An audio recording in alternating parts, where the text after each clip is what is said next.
Dans cette vidéo, je vais vous révéler quelque chose de contre-intuitif. Je gagne plus d'argent avec une chaîne YouTube avec 100 abonnés qu'avec ma chaîne YouTube avec 40 000 abonnés. Mais c'est pas une erreur ni un coup de chance. C'est le résultat du framework VIP, visibilité, intérêt, persuasion, un système que j'ai développé après des années d'expérimentation sur YouTube. Donc dans cette vidéo, vous allez découvrir pourquoi faire des vues ne vous garantit pas de gagner de l'argent, comment attirer une audience ultra qualifiée et le système exact pour monétiser une petite audience. Mais surtout, vous allez découvrir comment générer 4 000 € par mois sur YouTube sans avoir besoin d'avoir des dizaines de milliers d'abonnés. Mais comment est-ce que je sais que ça fonctionne? Eh bien, j'ai testé et optimisé cette méthode sur des dizaines de projets. Une chaîne YouTube qui a généré plus de 14 millions de vues, le pilotage de la stratégie de contenu d'Iamania qui a fait 1 million de vues et 16 000 abonnés en quelques mois, la création de plus de 300 vidéos dont 30 qui ont fait plus de 100 000 vues, mais surtout, j'accompagne mes clients à avoir les mêmes résultats. Donc si vous êtes prêt à découvrir une approche YouTube radicalement différente, alors cette vidéo est faite pour vous.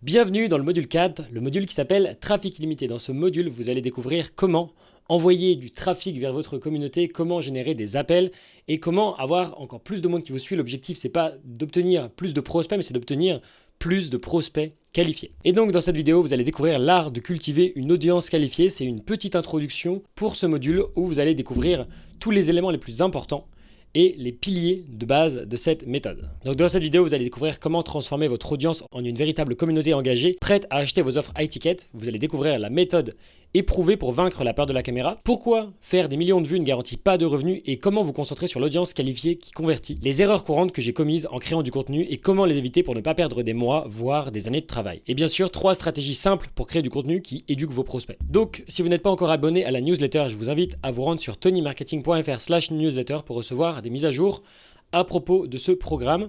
Et vous pouvez également me suivre pour plus de contenu sur la chaîne YouTube. Donc là, c'est très pertinent puisque vous allez pouvoir découvrir et voir comment je fais.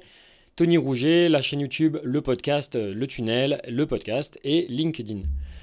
Petit conseil de pro, regardez cette vidéo en vitesse x2 pour aller droit au but, directement au conseil et passer à l'action. Donc j'ai essayé de résumer ça dans un petit schéma. Donc si ça c'est le module 1, et bien en gros le premier module c'est de trouver votre avatar cible. Donc là, on a une personne devant nous qui est votre avatar cible, c'est votre client idéal. Ensuite, une fois que vous avez ciblé votre avatar client, il vous faut une offre irrésistible et c'est pour ça que j'ai décidé de représenter ça avec un aimant. Une offre normale, elle va pas attirer les clients directement à eux parce que il y en a plein des offres sur le marché et il y a une surabondance d'offres, de produits, de formations, de contenus, etc. Et donc, la majorité des gens, ils vont pas être attirés naturellement vers votre offre si elle est basique. Alors que si vous avez une offre irrésistible, c'est comme un aimant. Et donc c'est pour ça qu'il vous faut cette offre irrésistible. Elle est tellement sexy que la majorité des gens vont se sentir stupides de dire non. C'est l'objectif, c'est de créer une offre qui les gens se disent mais non mais c'est pas possible, je peux pas passer à côté de ça, elle est trop bien. Ensuite, la troisième chose qu'il vous faut, c'est une communauté. Donc ça on l'a vu, c'est votre communauté school, c'est votre maison, c'est là que vous allez accueillir les gens. Et dans cette maison-là, vous voyez les traits que j'ai fait là, c'est pour dire que c'est un tunnel. Vous allez accueillir les gens dans votre communauté, ça va les attirer naturellement à vous. Et dans cette communauté-là, vous allez avoir différentes stratégies qui vont vous permettre de convertir vos prospects en clients. Bien sûr, dans le module 4, maintenant, on va voir comment attirer ce trafic vers votre communauté. Donc là, il faut que vous ayez du monde parce que vous avez beau avoir la plus belle maison au monde, vous allez beau avoir la plus belle offre au monde. Si vous ne savez pas comment attirer du monde, si vous ne savez pas comment faire rentrer ces gens-là dans votre communauté, eh bien, vous serez tout seul dans votre maison. Donc là, l'objectif de ce module-là, c'est d'attirer une foule de gens qui sont intéressés par votre produit, par votre offre et par votre communauté. Et dans le module 5, on verra comment vendre et comment convertir concrètement. Donc si on reprend ce schéma-là, on l'a vu dans le module 1, vous devez vous en souvenir, eh bien j'ai décidé de l'appliquer à vous, à votre parcours et à où vous en êtes. Le point de départ, c'est que vous avez une communauté qui est prête, mais peut-être que vous manquez de membres, peut-être que vous n'avez pas assez de gens, vous avez fait rentrer quelques dizaines de personnes, mais c'est pas suffisant et vous vous sentez un petit peu seul. Et vous n'arrivez pas à générer d'appels de vente, ou en tout cas vous n'en avez pas autant que vous voulez, ou vous n'en avez jamais fait tout court. Dans le module 4, je vais vous montrer toutes les étapes qui vont vous permettre d'arriver à la destination suivante qui se trouve à droite. Je vais vous montrer comment vous allez pouvoir générer du trafic, comment vous allez avoir une communauté qui va être en pleine croissance, qui va croître chaque semaine avec des dizaines de nouveaux membres, et comment générer vos premiers appels, comment obtenir 3 à 5 appels par semaine. Mais avant ça, je voudrais vous parler de mes expériences pour vous dire que voilà, je suis pas sorti de nulle part, j'ai pas décidé de vous enseigner comment générer du trafic alors que j'ai pas d'expérience. Non, ça fait des années et des années que je crée du contenu, que ce soit sur YouTube, sur LinkedIn, sur tous les réseaux. YouTube, j'ai commencé à créer mes premières vidéos il y a plus de 5 ans. Au tout départ, j'avais créé une chaîne de cover de guitare, donc c'était mes premières vidéos, il n'y avait pas de paroles. Et au fil du temps, je suis passé de la musique à enseigner la musique, puis à enseigner le marketing. Et donc, je vais vous parler un petit peu de mes expériences pour vous montrer par où je suis passé. Donc aujourd'hui, j'ai 14 millions de vues sur une chaîne YouTube qui s'appelle Tony Guitar, plus de 36 000 abonnés, mais ça continue de croître en permanence. Là, je pense que la chaîne YouTube, elle a atteint plus de 40 000. et peut-être qu'elle va atteindre 50, 60, 100 000 abonnés dans le futur. Ensuite, j'ai créé plus de 30 vidéos qui ont fait plus de 100 000 vues. Et là, c'est qu'une partie des vidéos, mais j'ai pas pu toutes les mettre. J'ai aussi lancé 5 chaînes YouTube. Donc, Tony Rouget, c'est la chaîne YouTube sur les capsules de valeur que je partage sur le high ticket.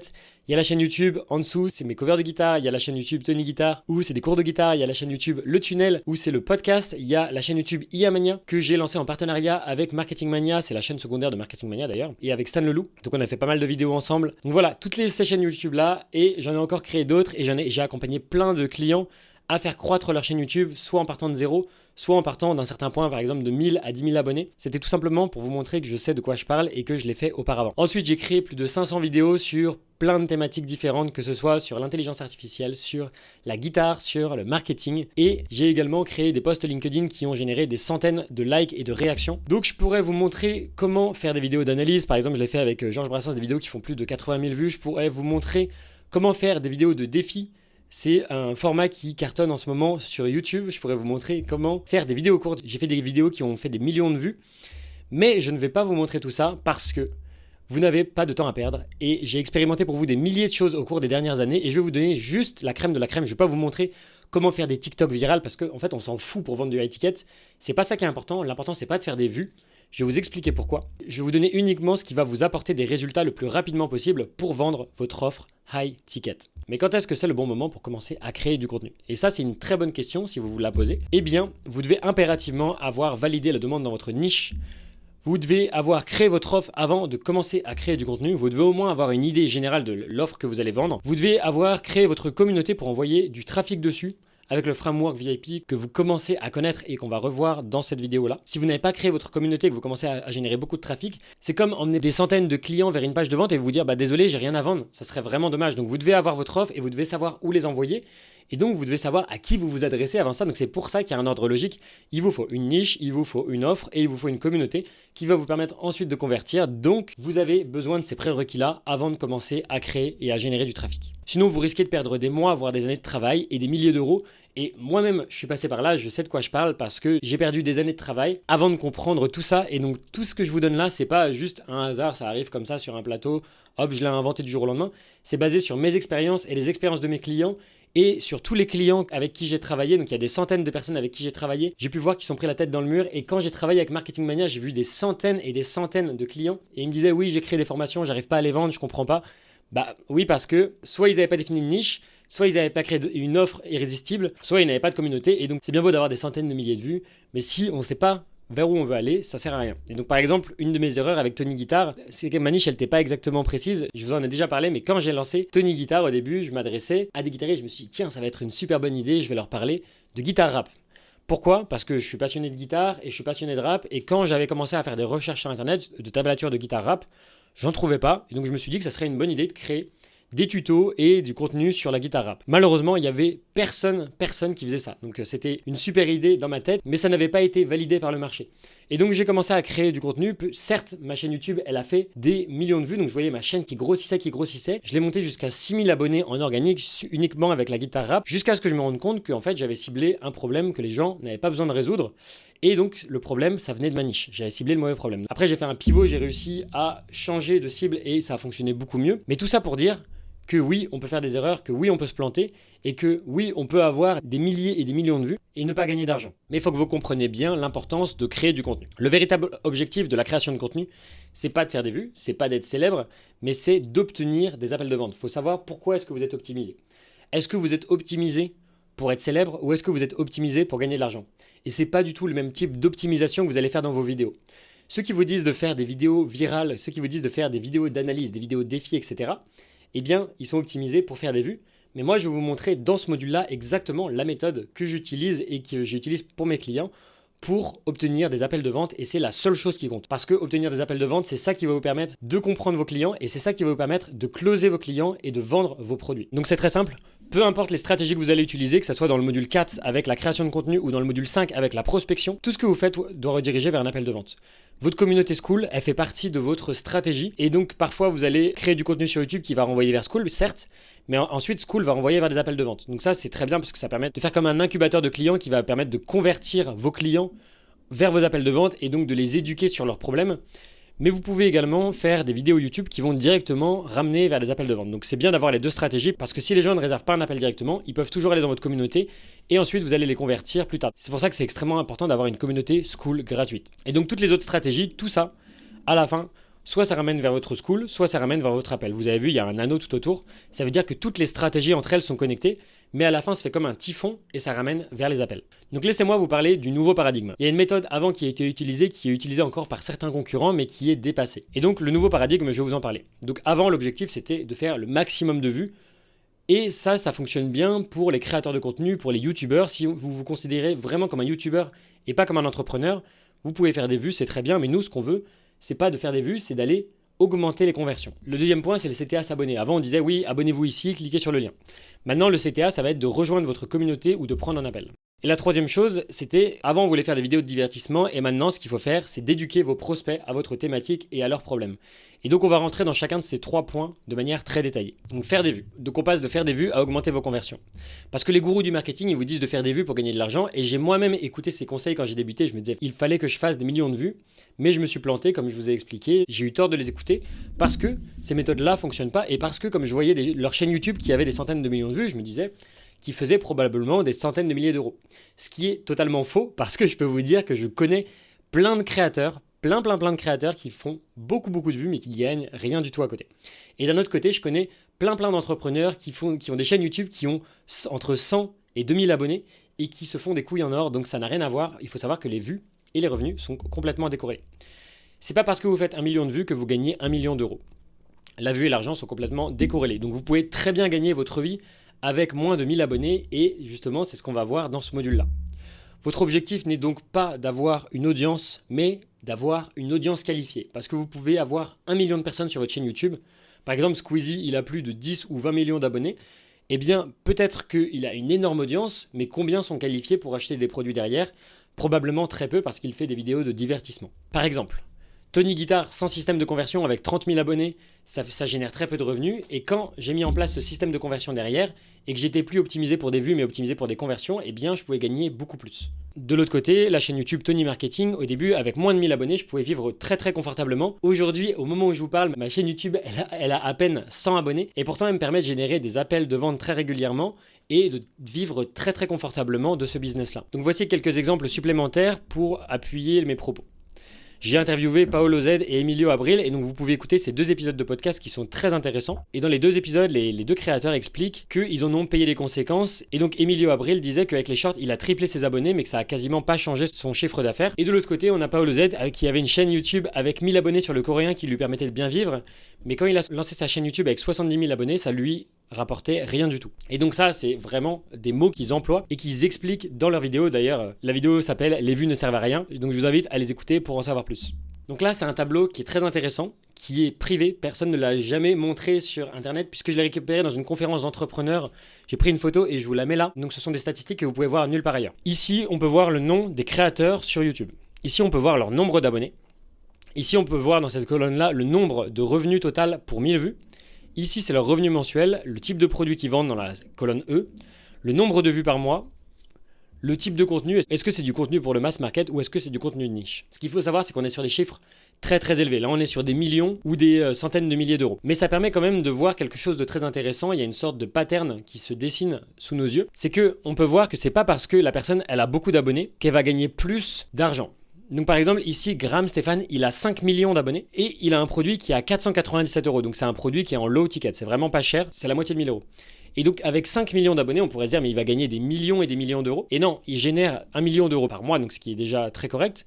Mais en fait pour tous les millions d'abonnés qu'il a, et bien en fait il génère que 100 $ en moyenne par abonné, ce qui est très peu. Ici on a Meet Kevin, donc lui il fait pareil du contenu de masse, donc c'est-à-dire qu'il s'adresse à énormément de gens. Il a 1 million d'abonnés et il vend un produit à 1000 euros. Donc 1000 euros c'est du medium ticket. Pour moi 1000 euros ça commence à être du medium high ticket. Et donc sur tous ces millions d'abonnés, il génère 96 $ par abonné. Ce qui est pas mal mais c'est pas non plus excellent. Ça veut dire qu'il a énormément d'abonnés mais qu'au final il gagne pas tant que ça d'argent par rapport à tous ses abonnés. On pourrait continuer comme ça. On a Ali Abdal qui a 3 millions d'abonnés. Bon aujourd'hui il en a plus que ça, il en a 5 millions ou 6 6 et il a une offre qui est high ticket à 3000 $, et donc ça lui permet de générer à peu près 45 $ par abonné. C'est pas mal, mais ça veut dire qu'il convertit pas beaucoup. Le problème, c'est pas qu'il a une offre qui est pas chère. Lui, le problème, c'est qu'il s'adresse à un public de masse. Donc ça veut dire qu'il va parler de ses relations amoureuses, un jour il va parler de son setup de productivité, un jour il va parler de X, Y, Z, et en fait comme il s'adresse un peu à tout le monde sur n'importe quel sujet, et bien même si son contenu est super intéressant, il va pas réussir à gagner plus que 45 $ par abonné. Et lui, pareil, Andrew,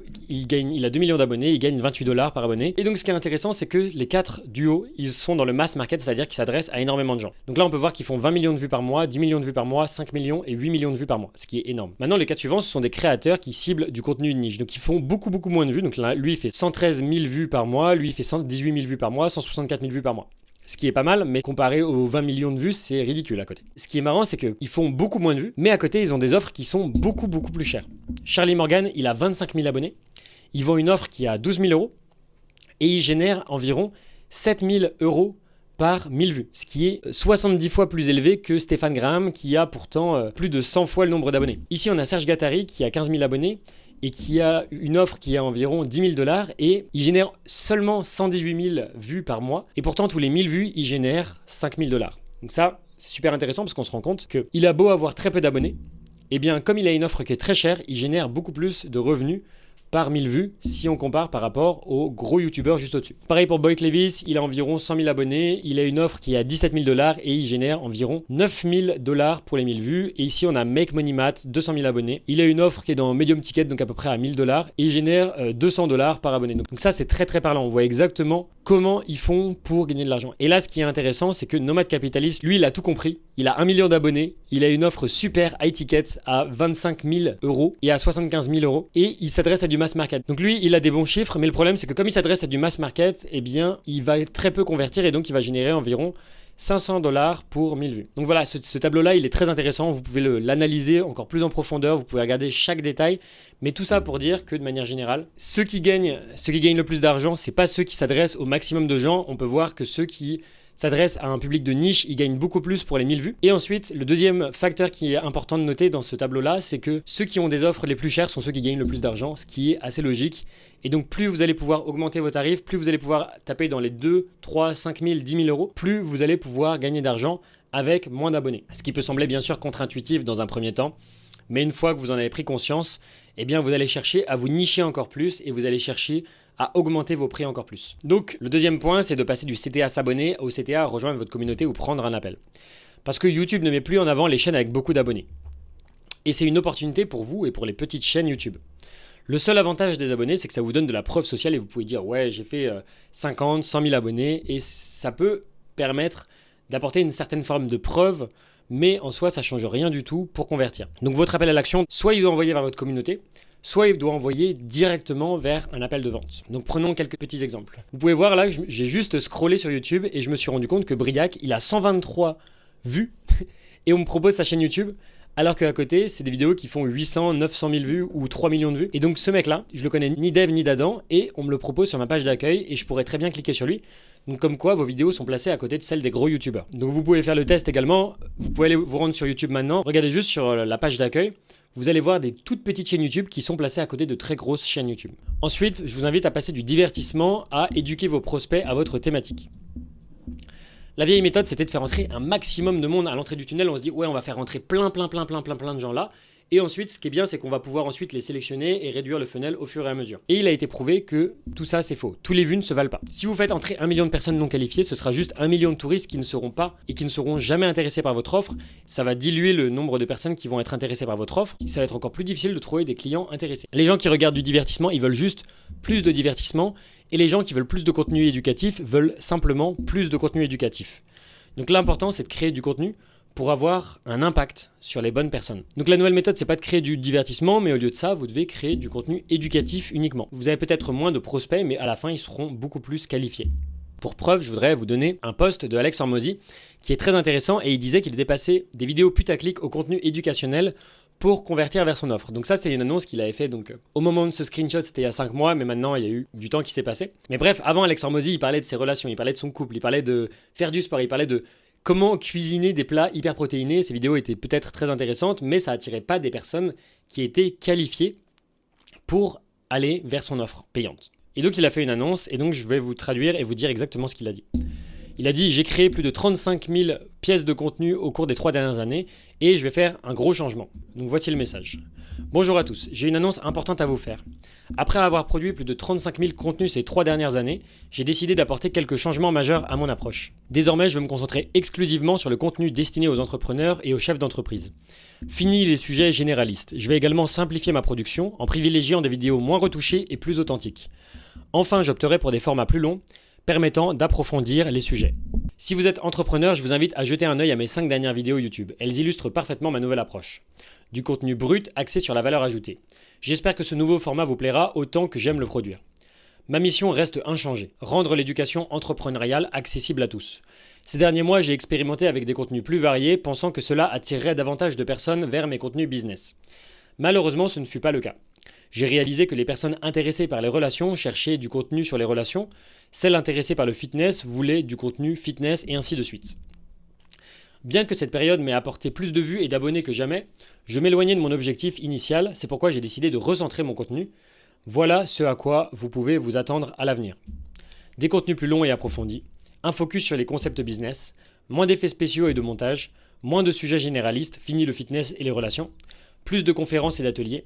Ces changements seront particulièrement visibles sur ma chaîne YouTube et mon podcast. Mes 5 dernières vidéos vous donneront un bon aperçu de mon nouveau style, c'est un véritable retour aux sources, tant dans la forme que dans le fond. J'espère que vous apprécierez le contenu business car c'est ce que vous allez désormais trouver chez moi. Donc c'est une véritable masterclass business, donc je vous invite à appliquer ces conseils dans vos vidéos. Donc maintenant reprenons notre fameuse méthode VIP, vous la connaissez très bien maintenant, vous savez que visibilité, intérêt, persuasion, ça correspond au trafic, la communauté gratuite et les appels. Le trafic, c'est ce qu'on va voir dans ce module-là. La communauté gratuite, c'est ce qu'on a vu dans le module précédent et la persuasion, c'est ce qu'on verra dans le module suivant, ce qui va vous permettre ensuite de vendre votre offre high ticket entre 1000 et 10 000 euros. Mais ce que je ne vous ai pas dit, c'est que dans le framework VIP, eh bien, c'est un peu comme dans Inception. Et en fait, il y a un autre framework VIP qui se cache au sein de la partie trafic. Donc VIP, c'est visibilité, intérêt, persuasion et on cherche également à faire ça dans notre propre contenu. Donc la visibilité, on va essayer de générer des clics, donc ça va être la miniature, le titre, l'accroche. L'intérêt, ça va être de maintenir l'attention, donc ça va être les techniques de storytelling, ça va être la manière dont on va structurer notre contenu.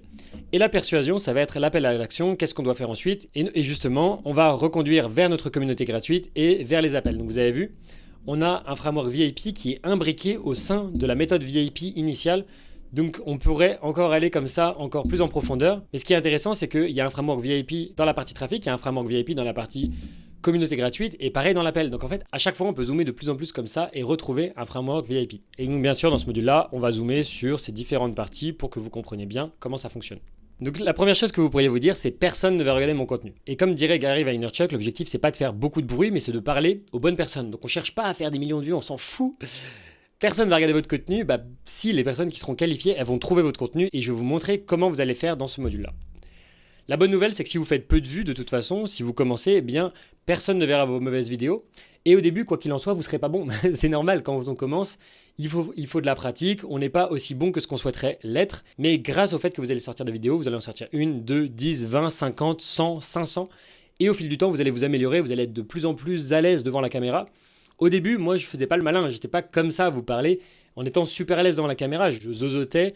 Je ne savais pas comment bien m'exprimer et aujourd'hui je suis à l'aise parce que j'ai pratiqué et parce que je vais vous partager certaines techniques dans ce module-là pour que vous soyez vous aussi à l'aise devant la caméra. C'est une opportunité de vous améliorer avant d'être découvert. Vous me direz peut-être qu'il y a trop de compétition dans votre niche et que le marché est saturé et ça je l'entends très bien, moi aussi je pensais ça avant. Mais ce qu'il faut comprendre c'est que si vous n'avez pas de compétition c'est mauvais signe. Rappelez-vous, la guitare rap, pas de compétition, ça veut dire que c'est très mauvais. Donc essayez de trouver un marché où il y a de la compétition et trouver une petite différenciation.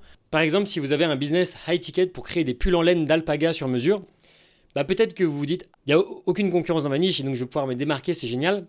Mais ça signifie peut-être qu'il y a peut-être pas suffisamment de demande sur cette offre et donc dans ce cas-là, il faut que vous fassiez des recherches plus approfondies sur votre concurrence et dans ce cas-là, je vous invite à aller dans le module 1 pour en savoir plus. La solution, c'est de vous sous-nicher. Vous prenez une thématique qui est éprouvée, par exemple le sport, et vous allez vous sous-nicher. Donc prenons un exemple. Par exemple, My Natural Hernia Cure, c'est une chaîne YouTube sur les douleurs chroniques et il n'a pas décidé de parler de douleurs en général, il a décidé de se focuser sur un problème très particulier qui est la sous-niche des hernies. Et donc sa chaîne YouTube cartonne et si vous avez une hernie, vous savez exactement que c'est sur cette chaîne YouTube-là que vous allez aller. Et s'il vous vend un produit derrière, eh bien vous pouvez être sûr que c'est plutôt vers ce mec-là que vous allez vous tourner, plutôt que vers un mec random. Une autre question que vous pourriez vous poser, c'est de vous dire mon audience n'est pas sur cette plateforme. Alors attention, effectivement, c'est un red flag absolu. Si vous ciblez une plateforme et que il n'y a pas votre audience, vous risquez de vous retrouver en grande difficulté. Par exemple, si vous essayez de percer sur TikTok alors que vous vous adressez à des plus de 60 ans qui ont de l'arthrite dans les mains, si votre audience elle n'est pas sur TikTok, à mon avis, vous ne devriez pas être sur TikTok non plus. Vous devez être là où votre audience se trouve. Donc la leçon, c'est que vous devez choisir une plateforme où votre audience se trouve. Maintenant, quand vous créez du contenu, il faut développer votre focus. Vous devez être ultra concentré. Vous devez vous dire comment est-ce que je vais faire pour bourriner sur ce truc-là, même si ça me fait peur, même si j'ai l'impression que je ne vais pas réussir. Il y a plein d'objections, de problèmes que vous pourriez rencontrer en chemin.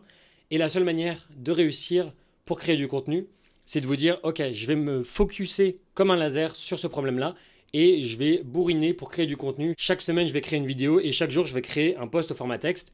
Et c'est comme ça que vous allez pouvoir commencer à attirer des prospects qualifiés. Donc moi, je vous conseille une vidéo par semaine et un post au format texte par jour. Et vous découvrirez exactement comment le faire au cours de ce module-là. Donc l'importance d'une concentration laser. Le focus, c'est la compétence la plus redoutable au monde. Vous avez beau avoir les meilleures idées, l'important à la fin, c'est l'exécution et c'est comment vous allez passer à l'action pour obtenir des résultats. Donc imaginez votre concentration comme un rayon laser, ultra précis, puissant et capable de percer n'importe quel obstacle et d'exploser n'importe quel problème ou challenge que vous rencontrez sur votre route. Donc voici l'équation d'un travail d'excellente qualité. C'est le temps passé multiplié par l'intensité de concentration. Et ça, c'est une équation que vous pouvez retrouver dans le livre Deep Work de Cal Newport. C'est un livre excellent, je vous en ai déjà parlé, mais je vous invite littéralement à le lire pour pouvoir vraiment développer votre focus. Mais ce qui est important de noter dans cette équation, c'est que vous pouvez passer 10 à 14 heures par jour à créer du contenu, à travailler comme un malade sur votre business. Si derrière, vous n'êtes pas concentré, vous êtes juste en train de perdre votre temps parce que vous pouvez vous dire « Oh tiens, je vais aller regarder ma boîte mail. Oh tiens, je vais aller envoyer des messages dans mon school. Oh tiens, je vais aller faire ceci, cela. » Non, il faut que vous soyez concentré, que vous sachiez exactement ce que vous ayez à faire. Et donc, ce n'est pas uniquement passer du temps à votre travail, mais c'est aussi la qualité de votre concentration et l'intensité de votre concentration. Et dans l'autre sens, si vous êtes ultra concentré, mais vous passez uniquement 5 minutes par jour à travailler sur votre business ou, 15 minutes par semaine, effectivement, vous allez avoir des difficultés à percer et à obtenir des résultats parce que il faut travailler et il faut passer du temps aussi sur votre business. Donc c'est pour ça que c'est ces deux éléments-là qui vont vous permettre d'avoir de véritables résultats. C'est le temps passé et l'intensité de concentration. Maintenant, je pourrais vous donner toutes les techniques du monde pour vous dire comment être plus concentré. Je pourrais vous dire, ok, il faut vous positionner dans cette position-là, il faut que vous ayez votre bureau qui soit comme ça, il faut que vous ayez telle application, telle de productivité, etc. Mais l'important, c'est pas de se dire comment est-ce que je peux ajouter des choses, mais c'est plutôt comment est-ce que je peux retirer des choses. Et il y a un principe qui s'appelle le principe d'inversion qui est très utile et que je vais vous expliquer pour gérer les distractions. Au lieu de vous demander comment est-ce que je peux être plus focus, posez-vous la question inversée et dites-vous qu'est-ce qui m'empêche d'être concentré. Et donc probablement ce sont les notifications, probablement ce sont d'autres choses. Donc vous devez identifier vos sources de distraction principales. Par exemple les réseaux sociaux, Netflix, les sorties excessives, les notifications sur votre téléphone. Eh bien, si les réseaux sociaux vous bloquent, vous devez peut-être potentiellement ajouter un bloqueur de site internet qui va vous permettre de bloquer tout ça. Si c'est Netflix, eh bien, désinstallez l'application. Si vous sortez trop, eh bien, dites à vos amis ou à votre famille, désolé, mais il faut que je me concentre sur mon business, sur mon activité. Et c'est ce qui va vous permettre d'obtenir des résultats. Et si les notifications sont sans cesse à popper sur votre téléphone, eh bien, bloquez-les. C'est complètement fou, mais aujourd'hui, votre téléphone de base, quand vous le recevez ou quand vous l'achetez, eh bien, de base, les paramètres, ils sont programmés pour vous distraire parce que toutes les notifications sont activées. Eh bien, ce que je vous invite à faire, c'est aujourd'hui aller sur votre téléphone, regarder toutes les applications, désinstaller un maximum et désactiver les notifications. Si vous devez garder des notifications, eh bien, gardez uniquement le téléphone et les SMS et toutes les autres, vous coupez les notifications pour le son. Ça vous enlèvera déjà une énorme épine du pied et ça vous enlèvera toutes les distractions. Tous les jeux, toutes ces choses-là, moi, je les ai supprimés. Après, vous faites comme vous voulez. Mais si vous voulez ne pas être distrait, supprimez toutes ces choses-là. Le principe d'inversion, la première fois que j'en ai entendu parler, c'était par James Clear. Et l'objectif, c'est d'éliminer ce qui vous freine plutôt que d'ajouter des nouvelles habitudes. Et sur son blog, il y a un article qui est absolument exceptionnel que je vous invite à lire. Donc j'en ai traduit quelques extraits pour vous aider à bien comprendre comment ça fonctionne. Donc vous pouvez cliquer sur le lien juste en dessous pour accéder à cet article ou taper jamesclear.com/inversion. Donc pour expliquer le principe d'inversion. Les anciens philosophes stoïciens comme Marc Aurèle, Sénèque et Épictète pratiquaient régulièrement un exercice connu sous le nom de premeditatio malorum, qui se traduit par préméditation des mots. Le but de cet exercice était d'imaginer les choses négatives qui pourraient se produire dans la vie. Par exemple, les stoïciens imaginaient ce que cela représenterait de perdre son emploi et de se retrouver sans abri, de subir une blessure et de devenir paralysé, ou de voir sa réputation ruinée et de perdre son statut dans la société. Les stoïciens pensaient qu'en imaginant le pire scénario possible à l'avance, ils pourraient surmonter leurs craintes d'expériences négatives et élaborer de meilleurs plans pour les éviter. Alors que la plupart des gens se concentraient sur la façon dont ils pourraient réussir, les stoïciens réfléchissaient également à la façon dont ils géreraient l'échec. À quoi ressembleraient les choses si tout allait mal, demain? Et qu'est-ce que cela nous apprend sur la façon dont nous devrions nous préparer aujourd'hui? Cette façon de penser qui consiste à considérer le contraire de ce que l'on souhaite est connue sous le nom d'inversion. Lorsque j'en ai entendu parler pour la première fois, je n'avais pas conscience de son pouvoir. En l'étudiant davantage, j'ai commencé à comprendre que l'inversion est une compétence rare et cruciale que presque tous les grands penseurs utilisent à leurs avantages. Donc si vous voulez tirer parti de ce principe d'inversion, je vous invite à prendre une feuille de papier et au lieu de vous dire comment est-ce que je peux générer du trafic, comment est-ce que je peux obtenir des appels de vente, prenez un papier et dites-vous comment est-ce que je pourrais faire pour que ça ne fonctionne pas.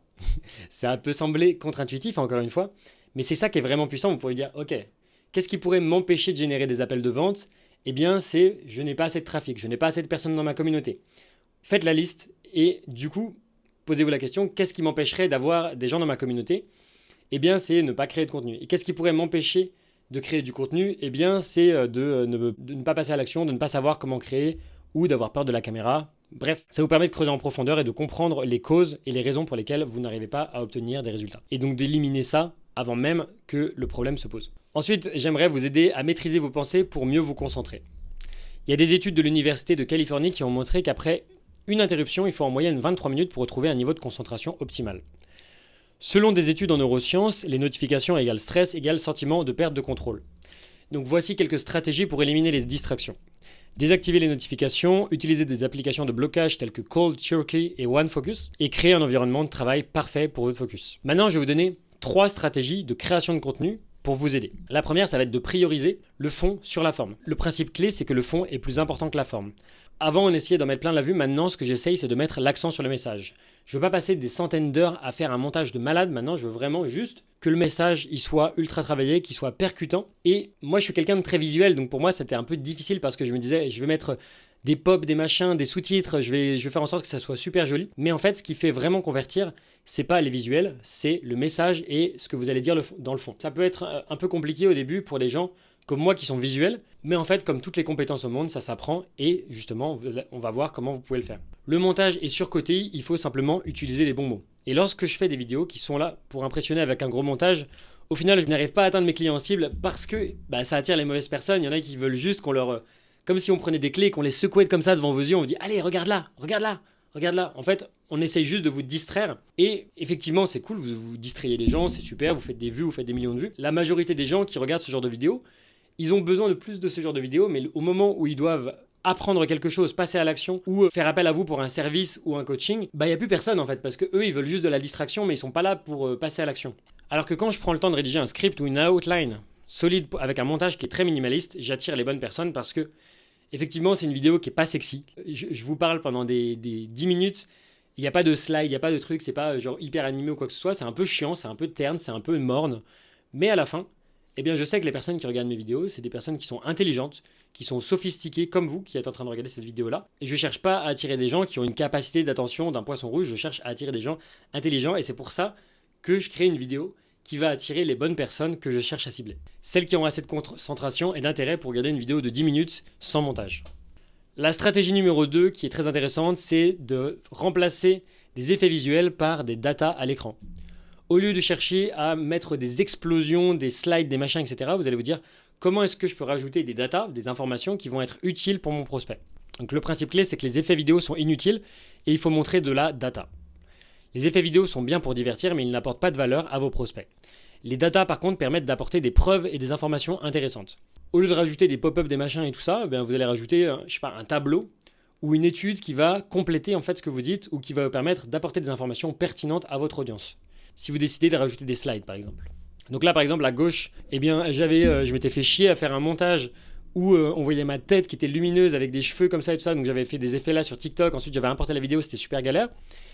Et là, sur le plan de droite, c'était juste un exemple que j'ai fait très rapidement pour vous montrer que au lieu de faire des effets vidéo super cool et tout ça comme ça qui sont rigolos, eh bien je vais avoir un montage qui est beaucoup plus simplifié, où je vais juste montrer quelque chose à l'écran. C'est pas un montage ultra sexy, c'est juste un petit truc comme ça derrière avec un graphique, mais par contre ça va être très intéressant pour votre audience parce que vous allez montrer des choses à l'écran qui vont vous permettre d'appuyer vos propos. La troisième stratégie, c'est d'investir dans la préparation plutôt que dans la post-prod. Passez plus de temps avant chaque vidéo plutôt qu'après. Avant, je rédigeais une vidéo très rapidement en quelques jours et je passais potentiellement 1 à 2 semaines ou 3 semaines même parfois à faire le montage vidéo parce que le montage vidéo, c'est le truc le plus chronophage.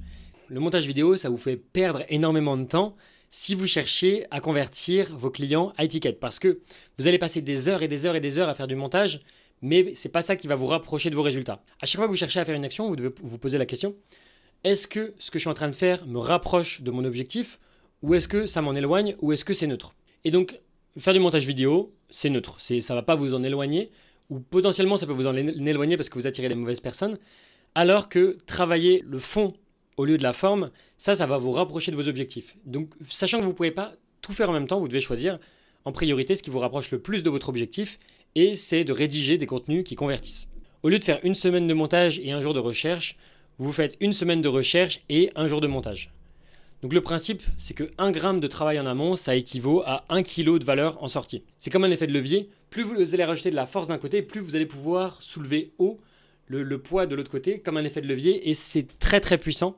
Ça veut dire qu'à chaque fois que vous faites quelques petites recherches en plus, à chaque fois que vous décidez d'ajouter une information en plus qui ajoute de la valeur, et bien derrière, votre contenu, il va durer pendant des mois, des années, surtout sur YouTube, parce que c'est du contenu qui est evergreen. Ça veut dire que votre vidéo, elle peut être vue dans 1 mois, mais elle peut aussi être vue dans 1 an. Et donc, vous devez toujours essayer de chercher à faire une vidéo de meilleure qualité possible, sur le fond. Les bénéfices, c'est que le contenu est plus pertinent et apporte plus de valeur, et donc ça vous fait économiser du temps, de l'énergie et de l'argent. Vous n'avez pas besoin de perdre des centaines ou des milliers d'euros à faire appel à un monteur, vous pouvez tout simplement faire le truc le plus minimaliste possible pour obtenir des résultats. Maintenant, comment maximiser l'impact de votre contenu? Eh bien, on va se concentrer sur la recherche approfondie, sur la structuration claire de votre message, sur la présentation des données pertinentes, et on va éviter les distractions, tout ce qui vous éloigne de votre objectif, c'est-à-dire les effets visuels complexes, le montage excessif et le contenu superficiel. Et rappel, vous êtes là pour éduquer votre audience et non là pour la divertir. L'objectif, c'est de l'éduquer à leurs problèmes, de relever des objections, et c'est ça qui va vous permettre de vendre ensuite vos produits. Maintenant, est-ce que vous voulez faire une chaîne faceless, c'est-à-dire une chaîne où on ne voit pas votre visage, ou est-ce que vous voulez faire une chaîne de personal brand, c'est-à-dire où on voit votre visage, où les gens peuvent s'attacher à vous? Eh bien, je vais vous poser une petite question. Est-ce que vous avez déjà pris une décision d'achat à partir d'une vidéo faceless? Probablement pas. Est-ce que vous avez déjà pris une décision d'achat à partir d'une vidéo avec un personal brand? Probablement des centaines de fois, et des achats qui coûtaient bien plus cher. C'est-à-dire que si vous voyez une chaîne divertissante où vous ne voyez pas le visage de la personne, il y a très très peu de chances que vous ayez envie d'acheter à cette personne-là. Alors que si la personne elle vous montre son visage, il y a beaucoup plus de chances que vous ayez envie d'acheter ses produits ou ses services. Parce que vous vous êtes attaché à la personne, et qu'avant à l'époque les gens ils achetaient un MacBook et ensuite ils apprenaient à connaître Steve Jobs. Aujourd'hui la tendance est inversée. Et si on regarde, les gens par exemple ils s'attachent à Elon Musk et ensuite ils vont acheter ses produits. Toutes les grandes marques aujourd'hui qui cartonnent, elles ont un visage, un personal brand qui va permettre ensuite de vendre leurs produits. Par exemple, Ali Abdaal, il vend des formations pour cartonner sur YouTube. Les gens veulent acheter sa formation parce que c'est Ali Abdaal qui a créé la formation. Mais si les gens ne connaissaient pas Ali Abdaal, eh bien il y a très peu de chances qu'ils aient envie d'acheter son programme.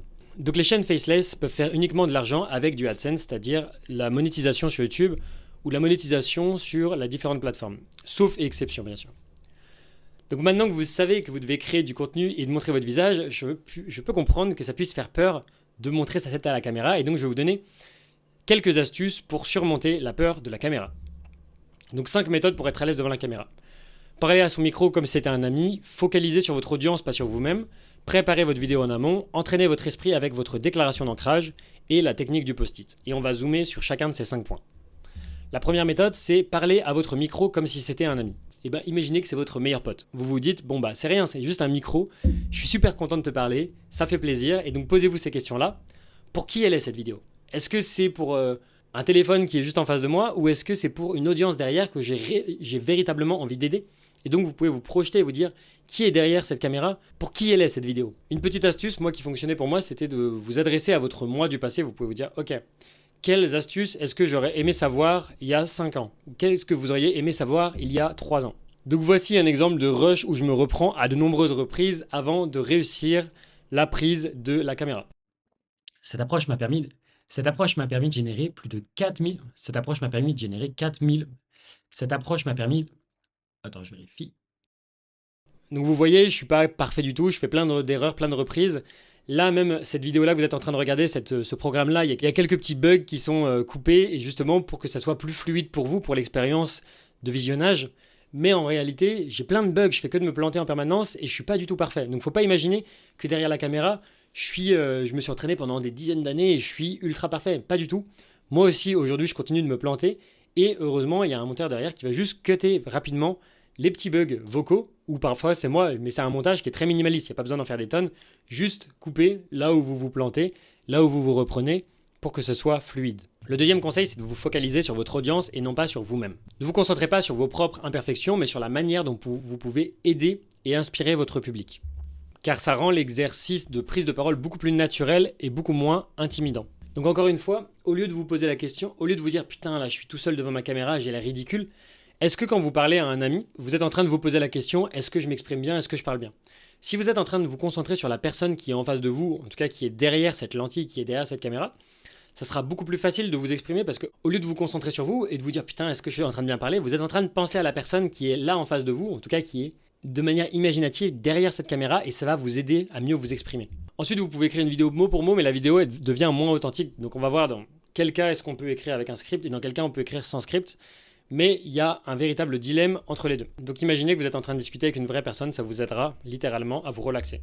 La troisième chose, c'est que vous devez préparer votre vidéo en amont. Par exemple, cette formation, ce programme-là, je ne suis pas en train de l'improviser de A à Z. J'ai des bullet points, j'ai juste à les suivre, c'est beaucoup plus facile pour moi. Et donc il y a 3 choses à retenir quand vous voulez préparer une vidéo. En tout cas, la méthode sans script. Vous pouvez écrire les premières phrases, mais dans ce cas-là, parce qu'il faut toujours commencer très fort, vous devez avoir une bonne punchline au début, bien écrire l'accroche et tout ça, donc ça, on le verra un peu plus tard. Vous devez écrire les dernières phrases, il faut toujours terminer très fort pour que ça soit mémorable. Et vous devez connaître la structure de votre vidéo pour savoir dans quelle direction vous allez. Vous avez quelques bullet points, un peu, encore une fois, comme ce programme, où c'est affiché à l'écran, mais ça peut aussi être caché et que les gens ne le voient pas. Le quatrième point, c'est d'entraîner votre esprit avec votre déclaration d'ancrage. Alors ça, c'était très très puissant pour moi. Quand j'ai commencé à faire des vidéos, j'étais pas du tout à l'aise et je faisais que de péter un câble devant ma caméra, j'arrivais vraiment pas à m'exprimer. Et donc, des fois, je faisais une pause et je fermais les yeux, je m'imaginais comme ça, je me disais imagine que tu es à l'aise devant la caméra, imagine. Donc je posais mes pouces sur mon front et je tournais comme ça. Et j'avais aussi quelques déclarations d'ancrage qui m'aidaient à être plus à l'aise devant la caméra. Donc vous pouvez identifier vos pensées négatives qui sont liées à la création de vidéos, puis les remplacer par des affirmations positives. Donc vous pouvez créer une déclaration d'ancrage, donc vous choisissez, ok, vous identifiez qu'est-ce qui vous fait peur. Qu'est-ce qui vous fait le plus peur d'être devant cette caméra? Ça peut être j'ai peur du jugement des autres, j'ai peur de ceci, j'ai peur de cela. Donc vous les prenez, vous les inversez, ces croyances négatives, en affirmations positives. Vous pouvez demander à ChatGPT de le transformer, hein, c'est pas très compliqué. Vous dites à ChatGPT, voici mes croyances négatives, j'ai peur de parler à la caméra, j'ai peur de faire juger, j'ai peur de ceci. Transforme-moi ça en affirmation positive et hop, ça vous fait votre déclaration d'ancrage. Donc moi, celle que j'avais choisie, c'est les 3 suivantes. J'aime créer des vidéos, je suis génial devant la caméra et mon public m'adore. Et donc vous répétez cette déclaration d'ancrage régulièrement en l'affichant sur des post-it ou des notes dans des endroits visibles. Donc moi par exemple, je l'avais mis dans ma salle de bain, donc à chaque fois que je me brossais les dents, j'avais le post-it en face de moi. Et pendant 2 minutes tous les jours, je le lisais et je me le répétais dans ma tête. J'aime créer des vidéos, je suis génial devant la caméra, mon public m'adore. Et j'avais mis aussi dans ma voiture, donc j'avais pris une punaise et je l'avais accrochée au plafond, juste à côté de mon rétroviseur. Donc dès que je conduisais, eh bien, de temps en temps, je regardais mon rétroviseur et je me disais « Ah ouais, mon public m'adore. Je suis génial devant la caméra. » Et du coup, à force de me le répéter comme ça et de le voir tous les jours un peu partout dans ma salle de bain, dans ma voiture, dans ma chambre, eh ben, j'ai commencé à reprogrammer mon cerveau et à vraiment croire à ces affirmations positives et à me dire que j'aime créer des vidéos, que je suis génial devant la caméra et que mon public m'adore. La 4e technique, ça aussi c'est une technique que j'ai beaucoup utilisée, qui est très efficace pour moi, c'est une technique pour adorer la lentille de votre caméra. Vous devez regarder directement dans l'objectif, donc là je suis en train de regarder là, je suis pas en train de regarder mon écran d'ordinateur, sinon ça serait un peu frustrant pour vous, parce que là, c'est pas pareil quand on est dans un programme de formation, où là je suis en train de regarder beaucoup cet écran-là. Quand on est dans une vidéo YouTube, il faut regarder la caméra, il faut regarder la lentille, parce que sinon on a l'impression que vous êtes distrait, que vous n'êtes pas en train de vous regarder, donc si j'étais là... Alors, bienvenue dans cette vidéo, je m'appelle Tony, et dans cette vidéo, on va voir comment créer une offre irrésistible. Ça n'a rien à voir que si je suis en... Alors, bienvenue dans cette vidéo, je m'appelle Tony, et dans cette vidéo, on va voir comment créer une offre irrésistible. Là, on a tout de suite un contact entre mes yeux et vous. Et comment je fais ça? Je suis tout simplement en train de regarder la lentille droit dans les yeux. Au lieu de regarder votre reflet dans l'écran, vous devez regarder la lentille et vous devez apprendre à l'aimer. Et donc ça vous permet de créer une connexion plus forte avec votre audience. Donc voici une petite astuce qui a très bien fonctionné pour moi, c'est l'astuce du post-it avec un smiley.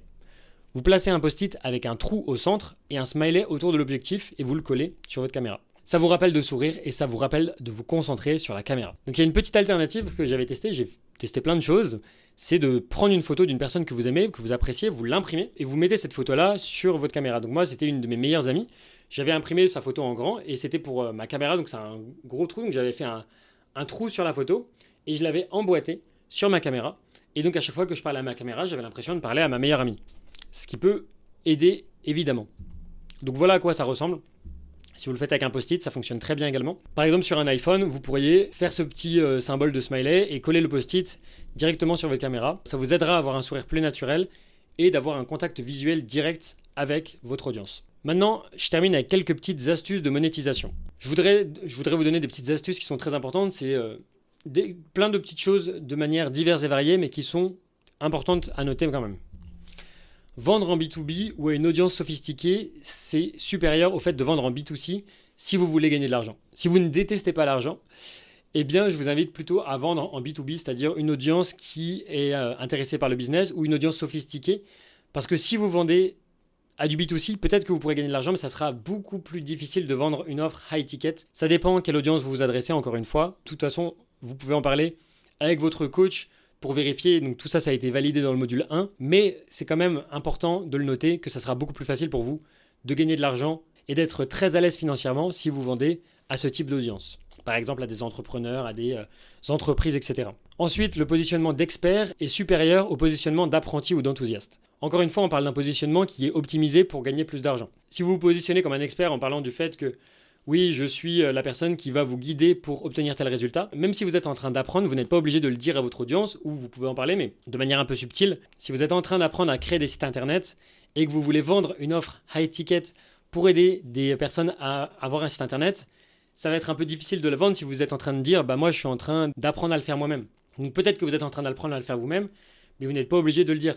Une compétence, vous pouvez la développer et quand même la vendre derrière. Et pareil, être enthousiaste sur quelque chose, dire ouais, moi je suis passionné par ce truc-là.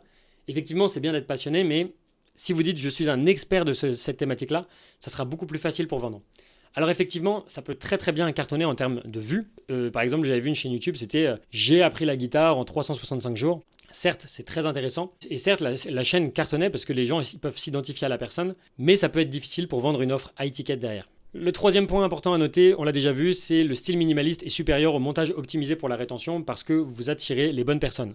Quand c'est optimisé pour la rétention, vous attirez des personnes qui sont intéressées uniquement par du divertissement ou qui ont une capacité d'attention plus réduite. Ensuite, il y a quelques formats vidéo qui cartonnent mieux que d'autres, par exemple les tutos.